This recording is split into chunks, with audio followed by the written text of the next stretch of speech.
할렐루야. 오늘 하루도 말씀으로 성령으로 충만한 하루가 되시기를 축복합니다. 네, 오늘 금요일 예레미야 48장 마지막 부분인데요. 모압에 대해서 3일째 하나님의 징계와 심판의 메시지입니다. 36절 말씀 한번 같이 읽어보겠습니다. 시작. 그러므로 내 마음이 모압을 위해 피리 소리같이 슬퍼한다. 내 마음이 또한 길헤레스 사람들을 위해 피리 소리같이 슬퍼한다. 그들이 모아놓은 재산이 사라졌기 때문이다. 모압의 임할 하나님의 심판, 모압이 당할 그 멸망의 순간이 얼마나 끔찍하고 심각한지 마치 그 곡하는 사람의 피리 소리같이 슬퍼하겠다 이렇게 말씀합니다. 그 이유는 36절 하반절에 그들이 모아놓은 재산이 사라졌기 때문이다. 그들이 가졌던 국제적인 명성, 그들의 농산물의 포도주의 국제적인 명성, 그들이 쌓아놓은 명성이 이제 다 무의미해지기 때문이죠. 공든탑이 무너진 것입니다. 왜 이렇게 되었는가? 38절 하반절에 38절 같이 읽어볼까요? 시작. 모압의 모든 지붕 위에 그리고 그의 모든 광장에 애곡하는 소리만 있다. 이는 아무도 원하지 않는 그릇처럼 내가 모압을 깨뜨렸기 때문이다. 네, 그 모압에 대한 심판, 사실 설교자로서 욥기 같은 본문 이제 한 두세 달 설교하면 굉장히 어렵죠. 그래서 그냥 하루하루 정말 하나님 성도들에게, 이 백성에게 어떤 메시지를 전해야 됩니까? 그런 기도하는 마음으로 준비하는데 이 모압이 3일 차 되니까 제가 마음이 간절해지더라고요. 도대체 저는 모압에 대해서 더 이상 할 말이 없습니다, 하나님. 그런데 이 38절 하반절에 이 표현이 굉장히 마음에 감동이 되고 와닿았습니다. 왜 그러냐면 이는 아무도 원하지 않는 그릇처럼 내가 모압을 깨뜨렸기 때문이다. 성경에서 예레미야서 또 이사야서 선지서에 많이 나오는 표현이죠. 하나님께서 심판을 하실 때 그 심판에 대한 상징어로 많이 사용되는 게 포도주, 또 한 가지가 질그릇이죠. 그 질그릇을 깨뜨린다는 개념. 이 질그릇은 한번 깨뜨리면 회복이 안 된다. 이거 다시 복구 불가능해요. 그 조각들을, 그 파편을 어떻게 다시 모으겠습니까? 그래서 하나님의 징계, 분명한 심판을 상징하는 것인데, 또 한 가지는 하나님의 주권적 섭리를 상징하는 것이죠. 왜냐하면 토기장이가 토기를 만들다가 이렇게 딱 만들어보고 이거 마음에 안 드는 거예요. 그러면 그냥 다시 뭉갰다가 또 새로운 거를 만든다. 또 이거를 완전히 불에 구웠다가 꺼내도 내가 원하는 모양이 안 나왔다. 그러면 판매하기도 전에 그냥 깨뜨려 버리는 거예요. 이게 토기장이가 갖고 있는 질그릇에 대한 주권이죠. 주권적 결정권입니다. 그런데 이 경우는 지금 아무도 원하지 않는 그릇이다 이렇게 표현이 되어 있어요. 그러면 토기장이의 손에서 토기장이가 원하지 않아서 깨뜨린 개념인가? 그거보다는 그 다음 단계로 나아가지 않았나? 토기장이가 그 그릇을 세웠어요. 그런데 그 그릇을 아무도 사용하려고 하지 않는 거예요. 아무도 사가려고 하지 않는 거예요. 여러분 그 유통업 하시는 분들 그런 경우 있잖아요. 물건은 충분하게 쌓아두는 건데 근데 매장에서 매대에서 아무도 가져가려고 하지 않는 거예요. 아무도 지불을 하고 그 물건을 사가려고 하지 않는 거예요. 자, 이 토기라는 건, 그릇이라는 건 하나님의 주권적 섭리를 의미하기도 하지만 이 경우에는 모압이 얼마나 교만해졌는지 아무도 사용할 수 없는 그릇이 되었다라는 거예요. 마치 고가의 물품이어서 멋지게 자기 자신을 자랑하며 진열되어 있는데 그런데 다들 그 정도인가? 아무도 그 대가를 지불하고 가져갈 마음이 없는 거예요. 그 교만한 모압이 쓰임받지 못하고 그 고가의 모압이라는 그릇이 깨져버리게 된 것이죠. 예언서 또 역사서를 이렇게 쭉 보면서 많은 사람들이 이거 하나님이 이렇게 정하셨는데 그러면 인간이 무슨 소용이 있느냐, 하나님 탓을 하는 경우들이 있어요. 그때마다 제가 반복적으로 나눴던 메시지는, 저를 한번 따라해 보시겠어요? 역사는 하나님과 사람이 함께 만들어가는 것입니다. 하나님의 주권적 섭리와 또 역사 경영이 있지만 우리 각자에게 자유의지를 주셨잖아요. 그것은 각 개인에게뿐만 아니라 가정에도 기업에도 국가와 민족에게도 마찬가지입니다. 자기 주도적 결정권을 하나님이 허락하셨거든요. 역사의 파트너십으로 우리를 부르신 거예요. 그런데 우리가 그 하나님의 섭리와 하나님의 은혜, 하나님이 우리에게 허락해 주신 기회를 날려버리고 교만에 빠지고 감사하지 아니하고 배은하고, 그러면 그 극단으로 치닫으면 결국에는 낭떠러지 앞에 서게 된다는 거예요. 아무리 고가의 그릇이 되어도 결국에는 하나님도 원하지 않으시고 사람들도 원하지 않는, 그래서 버려지고 깨어지는 그릇이 되고 만다. 내가 모압을 아무도 원하지 않고 사용하지 않는 그릇처럼 깨뜨려 버렸기 때문에 그들이 이 심한 심판을 당하게 됐다. 자, 디모데후서 2장 20절에서 21절에는 이런 말씀이 나와요.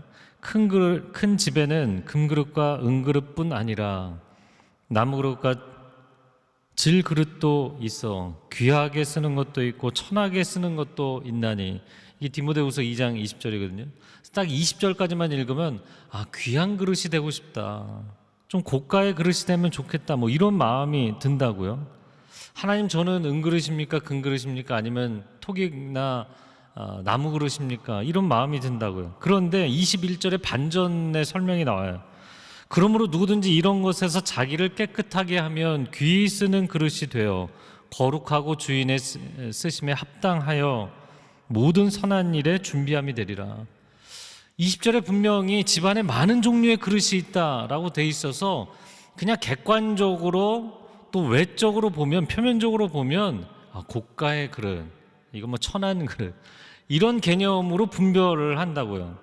근데 21절로 넘어가면서 그게 어떤 재질이든 어떤 밸류, 어떤 가치를 가지고 있는 그릇이든 간에 깨끗한 그릇이냐 아니냐, 이게 중요하다는 거예요. 깨끗하지 않으면 어떻게 쓰임받냐는 거예요.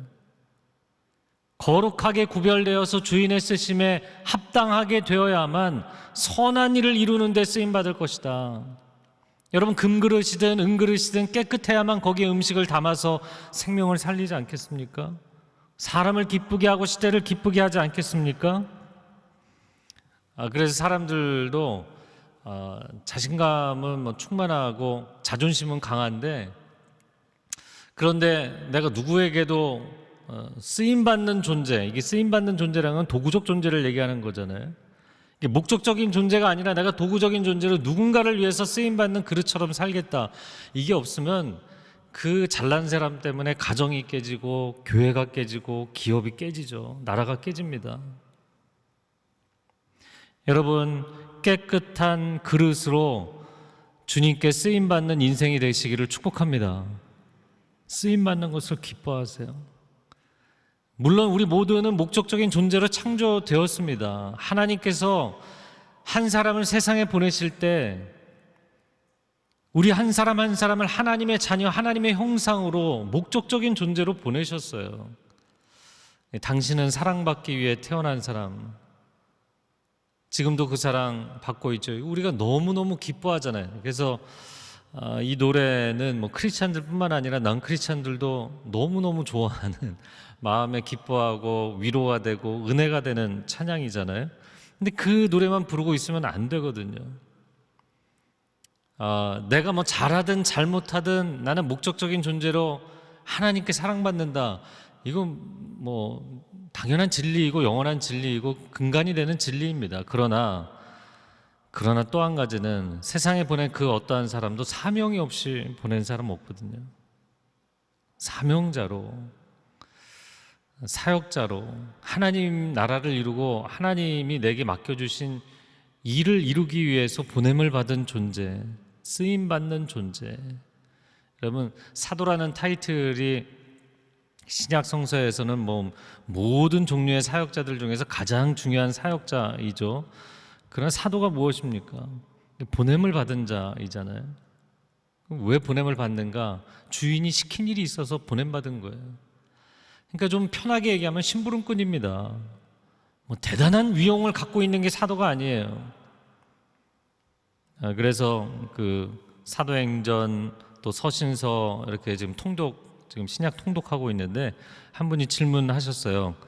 사도 바울이 3년 아라비아에서 지낸 이후에 예루살렘에 올라가서 사도들을 만났다 이렇게 돼 있는데, 또 한편에서는 야고보 외에는 다른 사도들을 못 만났다 이렇게 표현되어 있거든요. 이쪽에서는 분명히 사도들 복수를 만난다고 돼 있는데 이쪽에서는 야고보밖에 못 만났다 이렇게 얘기를 한다고요. 그럼 어떻게 된 거냐? 이게 뭐 정확한 팩트 체크가 안 된 거 아니냐? 뭐 이런 얘기예요. 그런데 사도들 12사도 외에도 사도 바울도 사도라고 표현을 했고, 그리고 사도행전에서는 120문도 쓰임받았던 복음 증거자들도 사도들이라고 불렸어요. 저와 여러분도 사도들입니다. 확장적 개념에서.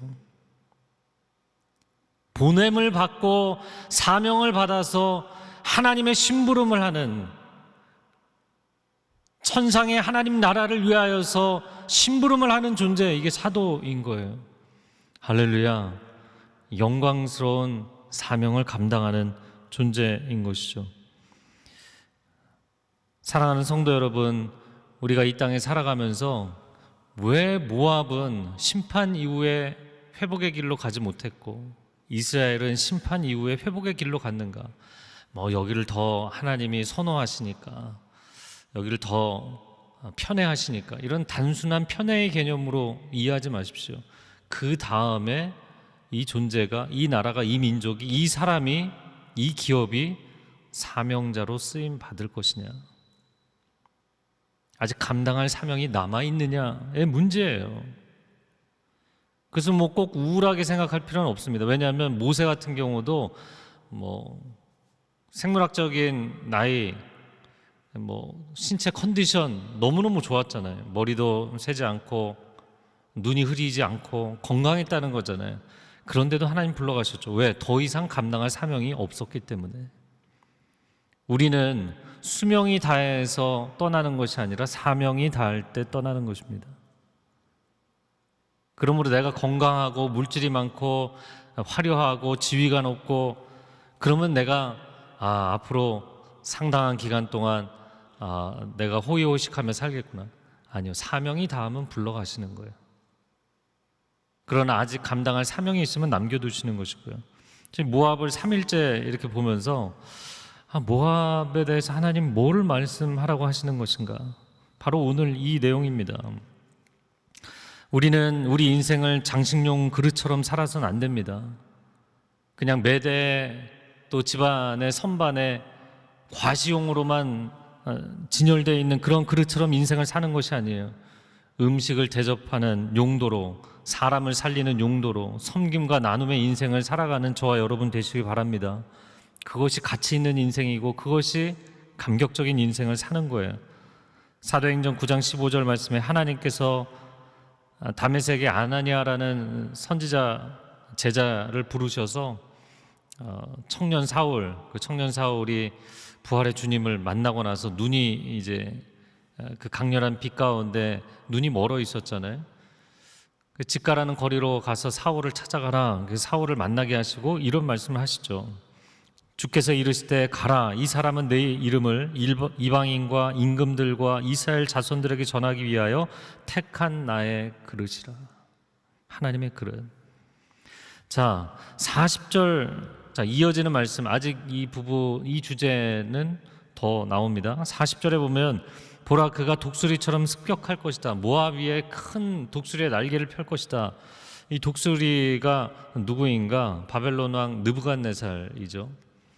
이제 예언서들을 쭉 보면 서로 연결이 되는데, 에스겔 17장 3절을 보면 여호와께서 이르시되 색깔이 화려하고 날개가 크고 깃이 길고 털이 숱한 큰 독수리가 레바논에 이르러 백향목 높은 가지를 꺾을 것이다. 레바논 백향목, 그러면 이제 두로시돈, 페니키아 쪽에 연관돼 있죠. 그런 성경에서는 이스라엘, 아름다운 이스라엘을 상징할 때도 레바논 백향목이라고 표현을 합니다. 그래서 느부갓네살 왕, 큰 독수리인 느부갓네살 왕이 내려와서 이스라엘을 꺾어버릴 것이다. 그리고 모압도 거기에 꺾였던 것이죠. 자, 그런데 42절에 굉장히 충격적인 말씀이 나옵니다. 같이 읽어보겠습니다. 42절 시작. 여호와에 대해 교만해졌기 때문에 멸망당해 더 이상 한 민족이 되지 못할 것이다. 자, 오늘 본문의 마지막 47절에 보면 모압이 하나님의 심판을 경험하고 포로에서 돌아올 것이라고 되어 있잖아요. 포로에서 돌아오기는 하는데 다시는 한 민족을 이루지 못할 것이다, 이렇게 되어 있어요. 이게 예언의 말씀입니다. 실제 역사를 이렇게 뒤져봤어요. 보니까 느부갓네살 왕에게 기원전 6세기에 멸망당하고 그리고 포로에서 돌아왔어요. 이스라엘도 이제 70년 만에 돌아왔는데 모압도 돌아오게 됩니다. 근데 기원전 4세기 나바테아인들에게, 나바테아인들은 아라비아 반도 쪽에 더 치우쳐서 있었는데 그 나바테아인들에게 영토를 빼앗기게 되죠. 그 당시에 이제 에돔도 빼앗기게 됩니다. 에돔도 나바테아인들에게 영토를 빼앗기게 됩니다. 나바테아인들이 이 아라비아 쪽에 있는 족속들이 밀고 들어와서 이 사해, 염해 남쪽과 동쪽 지역을, 그 영역을 차지하게 되죠. 그리고 나서 모압이 국가로서 다시 일어나지를 못하게 됩니다. 이스라엘 같은 경우는 2000년 만에 다시 일어났잖아요. 모압은 다시 일어나지를 못했어요. 오늘날 이 지역, 요단강 동편 지역을 조르단이라고 하죠. 수도가 암만입니다. 암만. 암만에서도 굉장히 중요한 그 선교 사역들이 많이 진행이 되는데, 이 암만이 왜 암만인가요? 원래는 고대에는 랍바성이에요.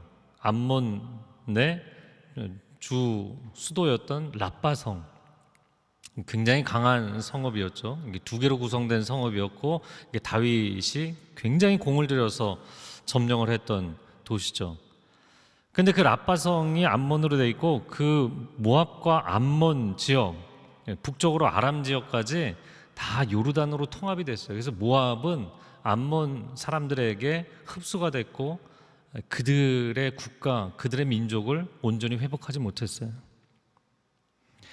이제 말씀의 결론을 내립니다. 47절 마지막에 보면 모압에 관한 심판이 여기서 끝난다.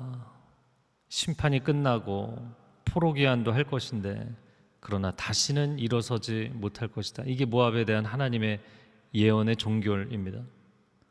심판이 끝날지라도 다시 회복이 있다면 소망이 있는 것이죠.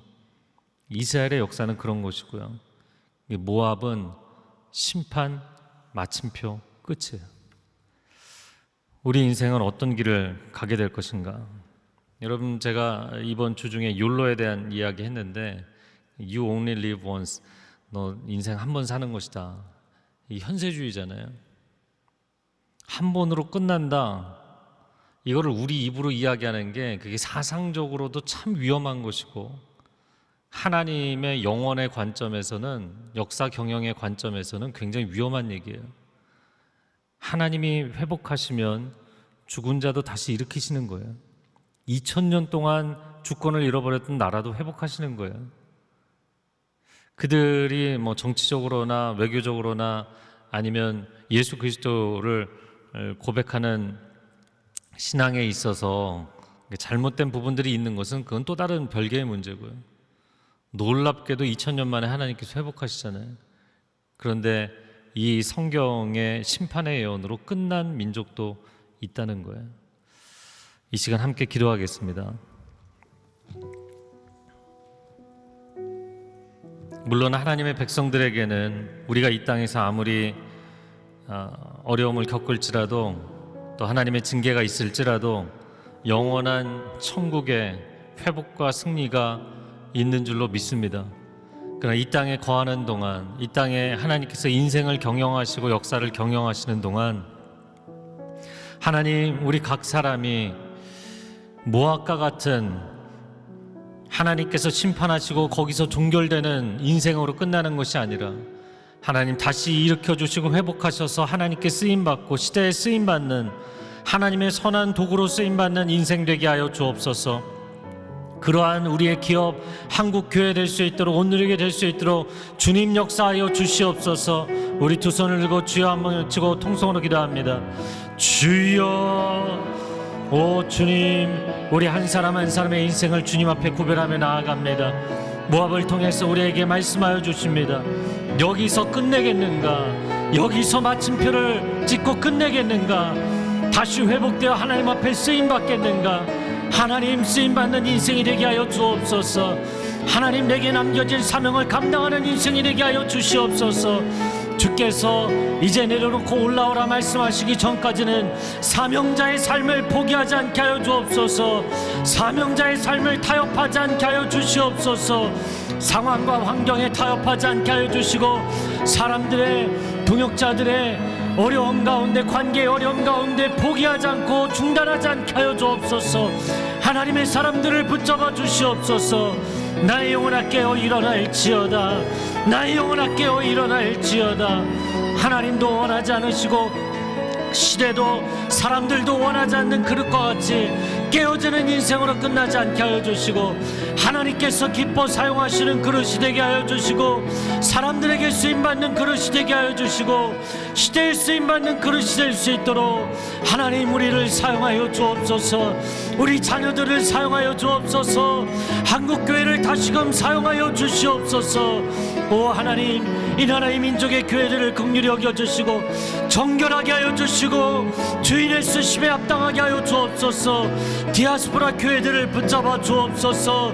미주에 있는 교회들, 중국에 있는 교회들, 일본에 있는 교회들, 남미와 유럽에 있는 교회들, 아시아에 있는 교회들을 사용하여 주옵소서. 하나님, 전세계 열방에 있는 교회들을 사용하여 주옵소서. 우리를 긍휼히 여겨주시고 다시금 하나님의 영광을 위하여, 생명의 복음을 위하여 쓰임받을 수 있도록 주님 우리를 정결케 하여 주시옵소서. 정화시켜 주시옵소서. 하나님, 이 코로나 팬데믹으로 인하여서 전 세계 교회들이 대면 예배를 하지 못하고 많은 어려움 가운데 처해 있습니다. 교회의 문이 닫혀 있고 성도들이 교회를 갈 수 없는 이 어려운 상황이 전 세계 가운데, 미국 가운데도 중국 가운데도 곳곳에 이러한 일들이 펼쳐지고 있습니다.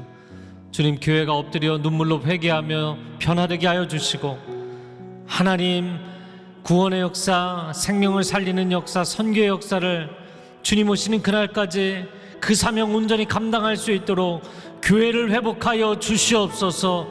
하나님의 공동체를 회복하여 주옵소서. 사명 공동체로 거듭나게 하여 주시옵소서.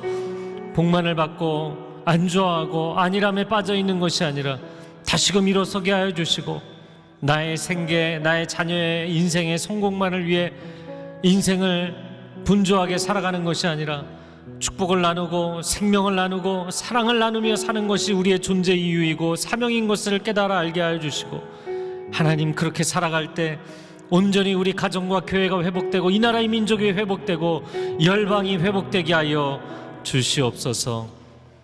이제는 우리 주 예수 그리스도의 은혜와 하나님 아버지의 극진하신 사랑과 성령의 교통하심이, 모압을 반면교사로 우리의 존재 이유를 다시 한번 회복하기를 소원하는 귀한 하나님의 백성들 위해, 소중한 가정과 자녀들과 일터 위에, 한국교회 위에, 이 나라의 민족, 저 북녘 땅 위에, 그리고 선교사님들 위해 이제로부터 영원토록 함께하여 주시기를 간절히 축원하옵나이다. 아멘.